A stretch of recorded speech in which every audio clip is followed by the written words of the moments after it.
오늘 하나님께서 우리에게 주시는 말씀은 구약성경 하박국서가 됩니다. 제가 가지고 있는 성경으로는 구약성경 1302페이지, 1302쪽에 있습니다.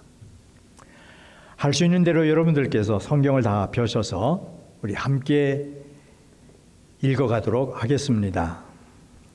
다 찾으셨으면 1절로 4절 같은 음성으로 함께 읽어나가겠습니다. 시작. 내가 내 파수하는 곳에 서며 성루에 서리라. 그가 내게 무엇이라 말씀하실는지 기다리고 바라보며 나의 질문에 대하여 어떻게 대답하실는지 보리라 하였더니 여호와께서 내게 대답하여 이르시되 너는 이 묵시를 기록하여 판에 명백히 새기되 달려가면서도 읽을 수 있게 하라. 이 묵시는 정한 때가 있나니 그 종말이 속히 이르겠고 결코 거짓되지 아니라. 비록 더딜지라도 기다리라. 지체되지 않고 반드시 응하리라. 보라, 그의 마음은 교만하며 그 속에서 정직하지 못하나 의인은 그의 믿음으로 말미암아 살리라. 아멘. 할렐루야. 코비드-19으로 참으로 어둡고 힘들고 혼란스럽기만 했던 2020년. 여러분, 그래도 임마누엘의 은혜로 마지막 달 12월 첫 주일을 비록 비대면 예배, 온라인 예배지만 하나님께 드릴 수 있습니다. 얼마나 감사한 일인지 모르겠어요. 이 12월은 우리 예수님이 이 땅에 우리를 위해 오신 것을 기뻐하며 감사하며 보내는 크리스마스가 담겨 있죠. 2000년 전 예수님이 이 땅에 오셨던 그때도 세상은 여전히 어렵고 또 어둡고 힘들고 혼란스러웠습니다. 오늘도 그렇습니다. 크리스마스가 다가오고 있지만 여러분, 여전히 어두워요. 힘들고 혼란스럽습니다. 하지만 잊지 마십시오. 우리 주님은 그 어두운 세상에, 혼란스러운 세상에 빛으로 오셨습니다. 그리고 여러분과 저는 빛으로 오신 예수님을 믿는 믿음을 가지고 있습니다. 그러므로 주신 믿음으로 이 어려운 이때를 능히 이기고 너무 설 수 있어야 할 줄로 믿습니다. 여러분, 살아가면서 삶의 어려움이 찾아오기를 바라는 사람은 하나도 없을 거예요. 혹시 여러분, 내 삶에 좀 어려움이 왔으면 좋겠다, 그렇게 생각하시는 분들 있겠어요? 아마 없을 줄로 알아요. 그렇게 어려움이 다가오는 것을 원치 않지만 어려움은 찾아와요. 그 누구에게나 작거나 크거나 어려움은 찾아옵니다. 그런데 그렇게 어려움이 찾아오면 보편적으로 가장 먼저 뭘 생각할까? 여러분, 뭘 생각하세요? 아마 보편적으로 어떻게 사나? 삶을 생각하실 거예요. 그리고 그 생각은 아마 먹는 것으로 연관이 지어질 것입니다. 그래서 코비드-19 사태가 찾아왔을 때 어떤 일이 벌어졌나? 사재기가 벌어졌어요. 사재기. 우리 모두가 육신을 가지고 있기 때문에 여러분, 먹어야 살아요. 그래서 금강산도 뭐라 그래요? 식후경이다 그러죠. 먹고 나서 구경이지. 배고프면 안 된다는 거잖아요. 그렇게 우리는 많은 경우 떡으로만 사는 것처럼 생각합니다. 그래서 돈만 생기면 세상 것을 다 얻은 것처럼 사람들은 큰소리치고 우쭐거리잖아요. 그러다가 돈이 없어지면 삶이 끝난 것처럼 낙심하고 슬퍼하며 죽겠다고 그러잖아요. 그런데 여러분, 예수님은 사람이 떡으로만 사는 것이 아니라고 말씀을 하셨어요. 그렇습니다. 예수님을 믿는 사람들은, 물질로만 사는 사람들은 결코 아니에요. 예수님을 믿는 사람들은 말씀을 믿는 믿음으로 사는 사람들인 줄로 믿습니다. 그러므로 다가온 현실의 모든 어려움을 믿음으로 그래도 훌쩍훌쩍 뛰어넘을 수 있어야 합니다.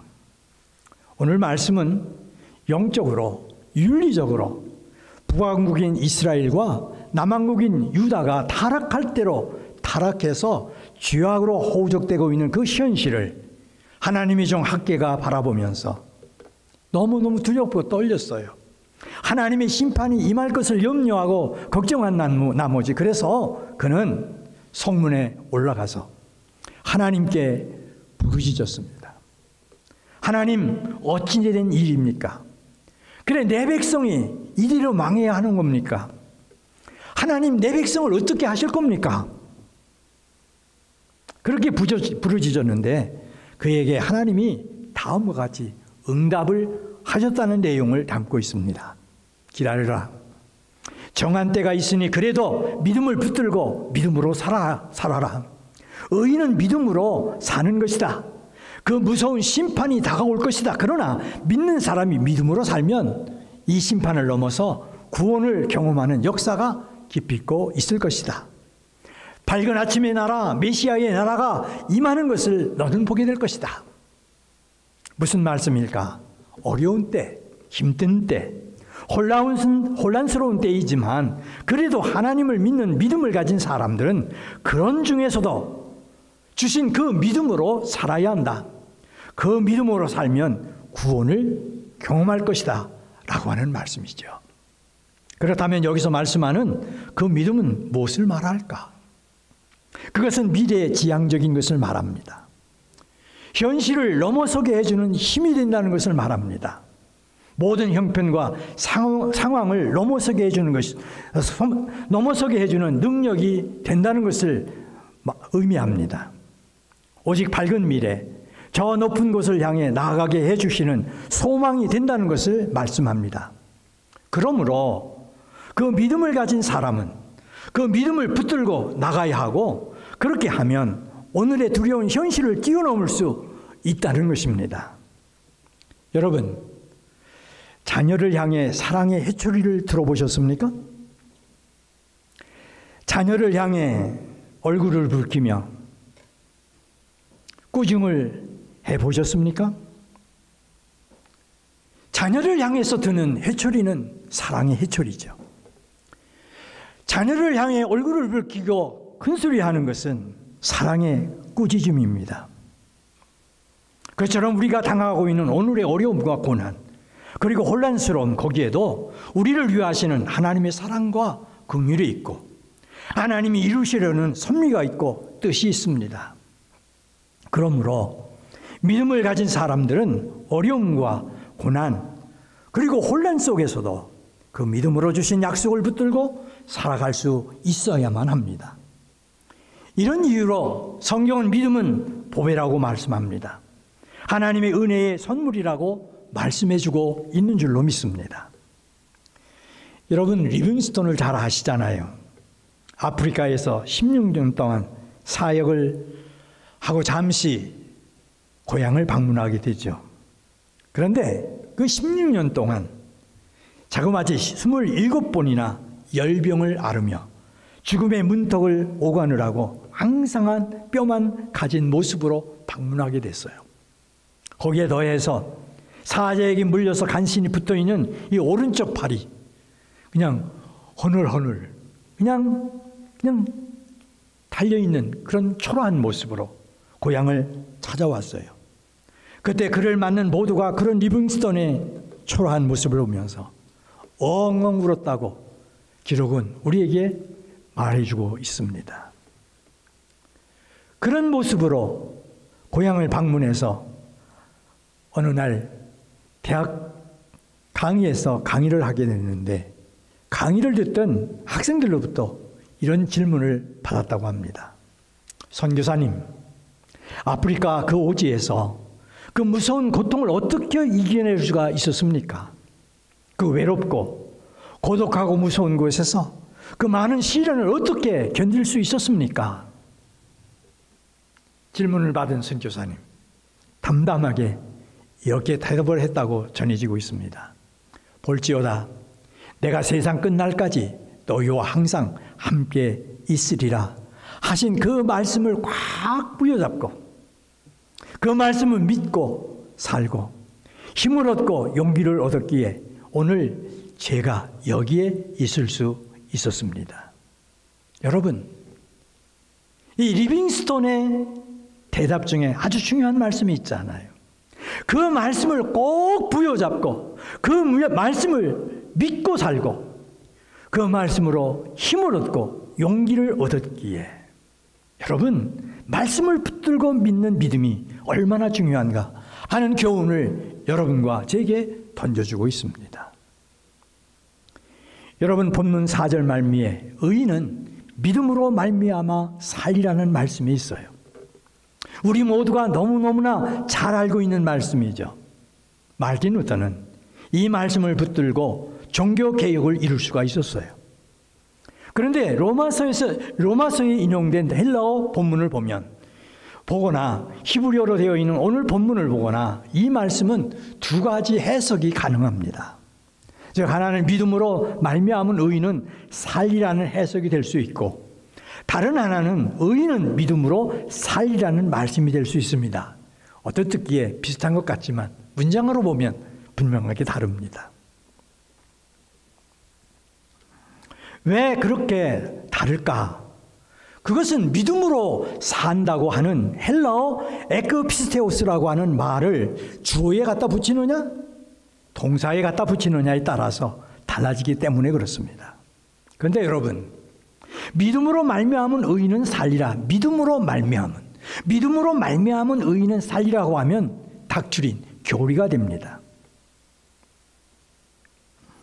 그러나 의인은 믿음으로 산다고 하면 윤리가 됩니다.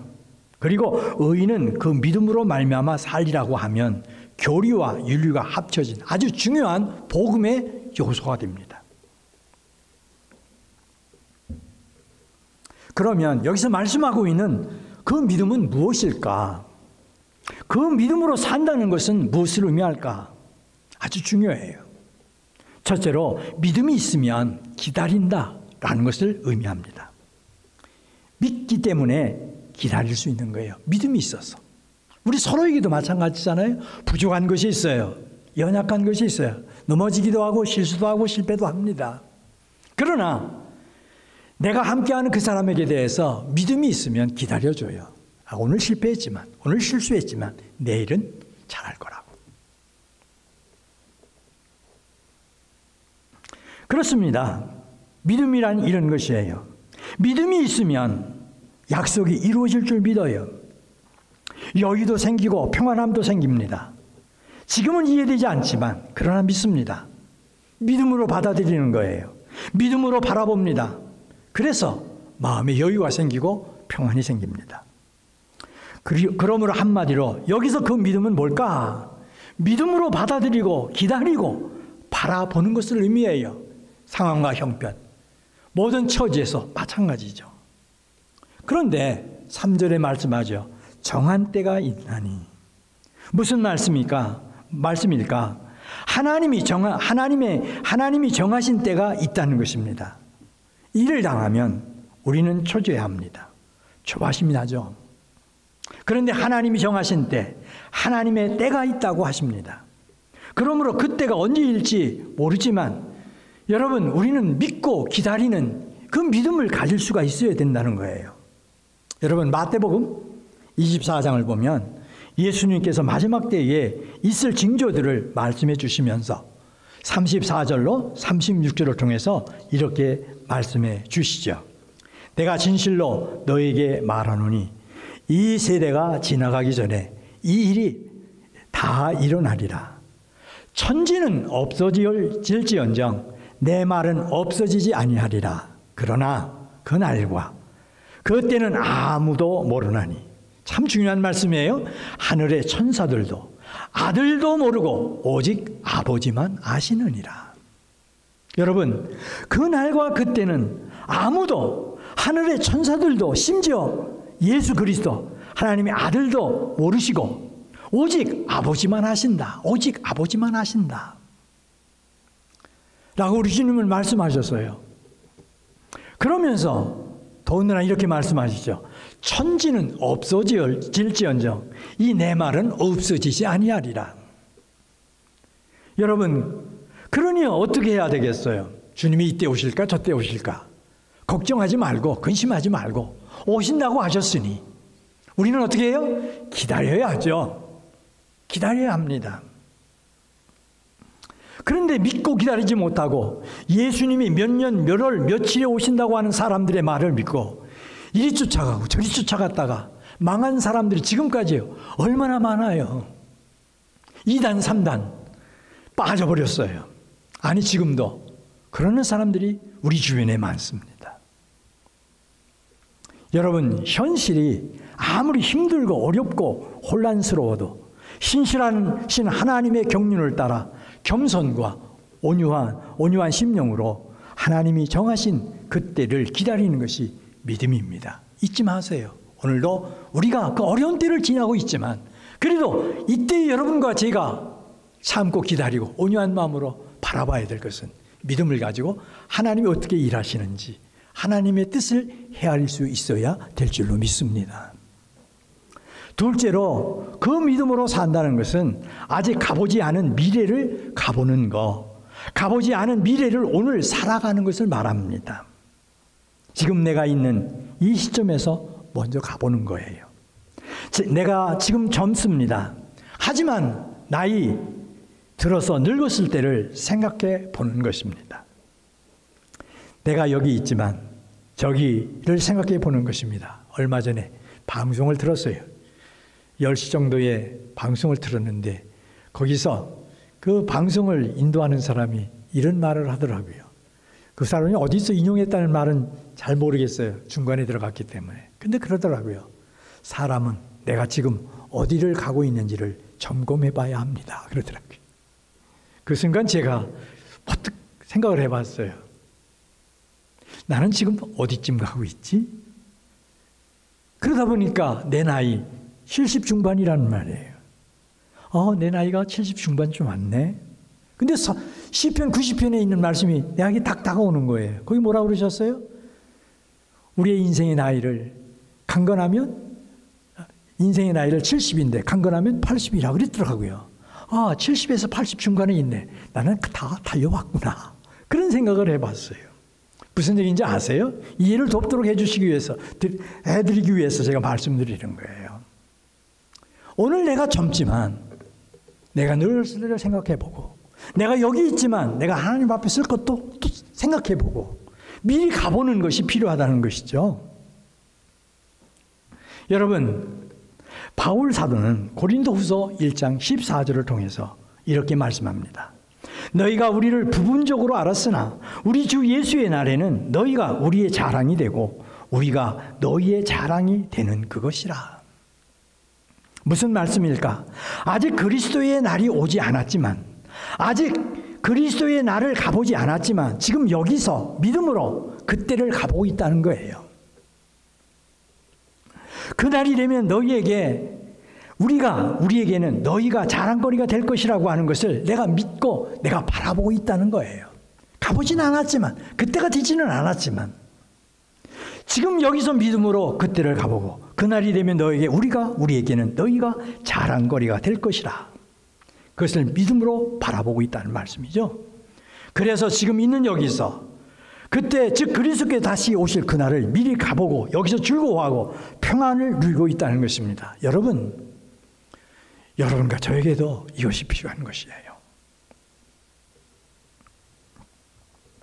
예수님이 오실 그날을 미리 가보고 여기서 오늘을 생각합니다. 그렇기 때문에 믿음으로 사는 사람은 오늘 여기서 다른 사람들이 들을 수 없는 것을 듣고 볼 수 없는 것을 보고 느낄 수 없는 것을 느끼며 삽니다. 복음을 전하다가 죽도록 맞고 빌립보 감옥에 바울 사도가 갇혔어요. 그렇게 죽도록 맞았지만 바울 사도는 정신줄을 놓지 않았잖아요. 정신줄을 놓지 않고 그 속에서 어떻게 했어요? 기도하며 찬송했습니다. 여러분, 믿음을 가지고 있던 바울 사도만 알 수 있는 체험을 한 것이죠. 그렇습니다. 믿음을 가진 사람에게는 그만의 믿음의 경험이 있는 거예요. 그만이 누릴 수 있는 기쁨이 있어요. 믿음의 사람은 다른 사람들이 듣지 못하는 음성을 듣습니다. 그것이 믿음입니다. 그리고 여러분, 이 믿음으로 살아가노라면 내가 처한 현실, 내가 만나는 사건 하나하나에 의미가 담기는 거예요. 그래서 버릴 것이 없습니다. 어느 것 하나도 버릴 것이 없습니다.